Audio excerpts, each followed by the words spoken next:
This interview is the reason why Big U will never breathe fresh, free air ever again. Big U was fighting a RICO tied to the 2021 murder of Rayshawn Williams. The feds think he did it, and now they've bundled that into a list of other crimes. They're charging him with running a whole criminal enterprise. Big U was back in court yesterday, and the room was quiet. Outside a few family members, not many people showed up. None of the people he helped, none of the names he stood next to, nobody. And then he entered his official plea on the charges. Music executive and alleged LA gang leader Eugene Henley Jr. is heading to trial. Last month, he was named in a 43-county federal indictment, and this afternoon, he pleaded not guilty during his arraignment. Prosecutors accuse Henley of running a criminal enterprise involving murder, human trafficking, robbery, and extortion. They also say Henley, known as Big U, has ties to the notorious Rollin' 60s neighborhood Crips street gang. His trial is scheduled for May 20th. So let's be real. There's no way this trial is starting on May 20th. It'll likely be pushed back by 2 or 3 years. And while Big U waits for his bond hearing, money isn't the issue. He's got a son in the NFL making millions of dollars, so bail won't be a problem. The real concern is public safety. It's not about whether he has millions in assets, it's whether he's a public threat or not. And with the feds' new evidence, it's almost guaranteed that the judge will deny bail. That key piece of information that the feds are leaning on came from a TMZ interview with Rayshawn Williams' family. I'm so sorry for your loss. I mean, my heart really does go out to both of you. I mean, you know, your family's going through a really tough time right now. I know there's news that broke out that said that Big U was, you know, might have been involved in your son's murder. I mean, do you believe he's responsible? I know for a fact he's responsible. There's no doubt in my mind. Mother's instance, I know he's responsible. His mom and aunt went on camera and directly addressed Big U about being accused of killing their son. Now, this looks really bad for Big U. Not because he's accused of murder, it's because the victim's family fully believes he did it. His mom and aunt are ready to testify and beg the jury not to let him walk. What makes it worse? Rayshawn Williams wasn't just nobody. He was Big U's son's best friend and lived with them. Their families were extremely close. But once Rayshawn Williams died, Big U cut off all ties. Didn't go to the funeral, didn't talk to the family ever again. That didn't sit right with anybody. Man, we got some pretty disturbing news, man. And y'all remember a couple of days ago when I was mentioning that case where the kid, the football player, you know, it was Big U's son's best friend, played on the football team, who was living with Big U, was killed. And they were saying that Big U didn't show up to the funeral, never contacted the mother for any type of support, anything. Just blocked her and everything, right? It was just like, damn, bro, like you always say if you know anything about these gang murders to give you the information. But when the football player is the best friend of your son who was living with you, turns up dead, you don't want nothing to do with nothing, right? So the news came out today, this morning. The mother said that Big U has been denying to give his DNA. So they had to send a warrant to get Big U's DNA. You want to take a wild guess whose DNA came back on his son? Big U, Eugene Henley's DNA, came back on her son's fingernail. Well, to be fair, in our last video, we did cover the DNA evidence under Rayshawn Williams was inconclusive. But even so, by then the family had already made up their mind.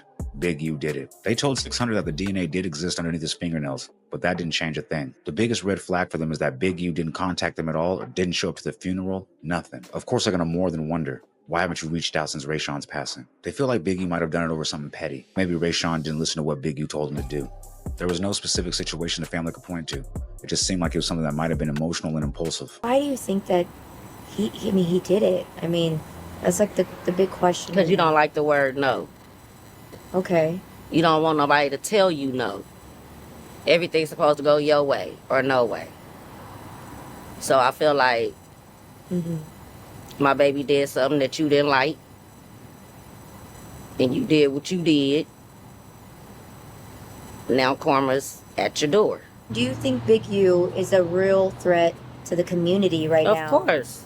There's a lot that... And this right here is the worst thing for Big U right now. He's trying to get bond and fight his case from the streets. But this situation is his biggest threat to that, especially with the victims speaking about their safety concerns. There's a lot there. I mean, of course he is, because if he could do this to my child, what makes you think he couldn't do it to nobody else's child? Or if he haven't done it to nobody else's child, or if he don't have anybody child right now feeling threatened because of what he have said to them or what he have done to them.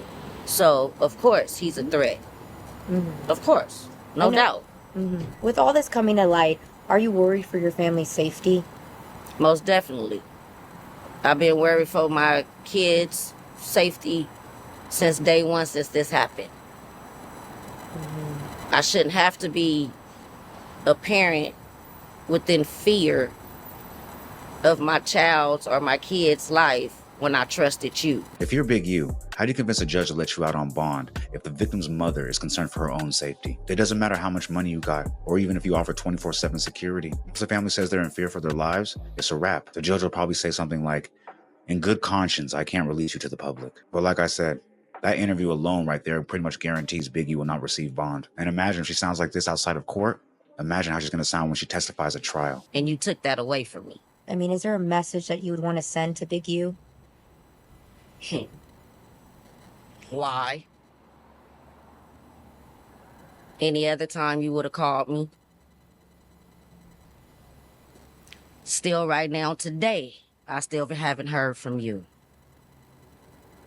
Nothing. Just like they say, that big old N, you have it on your chest right now, and it stands for nothing, because that's what you are.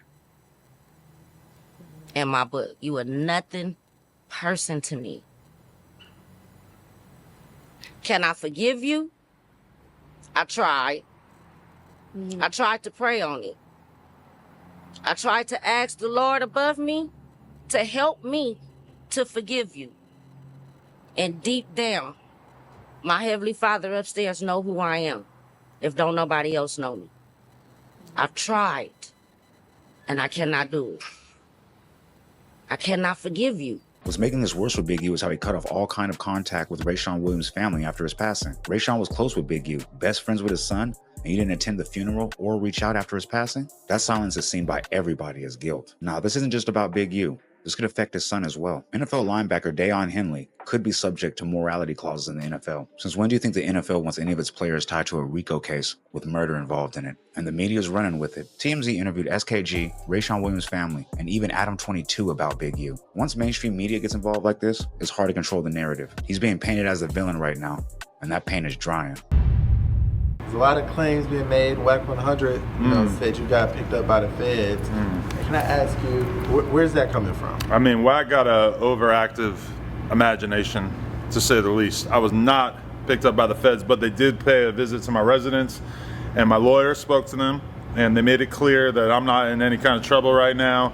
I'm not being investigated, but what they did want to get their hands on, which is kind of crazy, is that they wanted to see the cease and desist that we received from Big U maybe a year ago, that basically was requesting that we remove a podcast appearance in which loose cannon said that Big U had prior knowledge of Nipsey Hussle's death before it actually happened, you know? So before Nipsey actually got killed. And so the feds were interested in that, which is very interesting to us because that makes us think, like, why are they curious about that? There's nothing about that in the original indictment or criminal complaint. So very suspicious. Really makes us wonder what the feds are investigating exactly when it comes to Big U. But as far as myself, I wasn't locked up. So what are your thoughts on the case? You know, with Big U, you know, being arrested and everything. I mean, to be real with you, like, whatever's going on with Big U don't got nothing to do with me. They're saying he was extorting everybody. They're saying that he killed this kid Rayshawn in Vegas. You know, I don't really know anything about that aside from what I've read. So yeah, basically after everything we broke down, I don't think we're going to see Big U for a long time. Trial ain't happening soon, and a judge would have to be asleep at the wheel if they let Big U out on bond. And it's wild seeing Adam 22 do interviews about Big U on TMZ when he wasn't just chasing his cosign a couple years back. But one thing I do hope is that the son doesn't end up having to pay for the sins of the father. But if you made it this far, click the left side of your screen to see why Loose Cannon and Brick Baby were denied bail. And also, don't forget to leave a like, comment, subscribe, share to be aware. Put me in that album because I need to be there, man. Because I know there's 10 other streamers out there doing it like me, but... Fuck that little 10. I'm maxed out.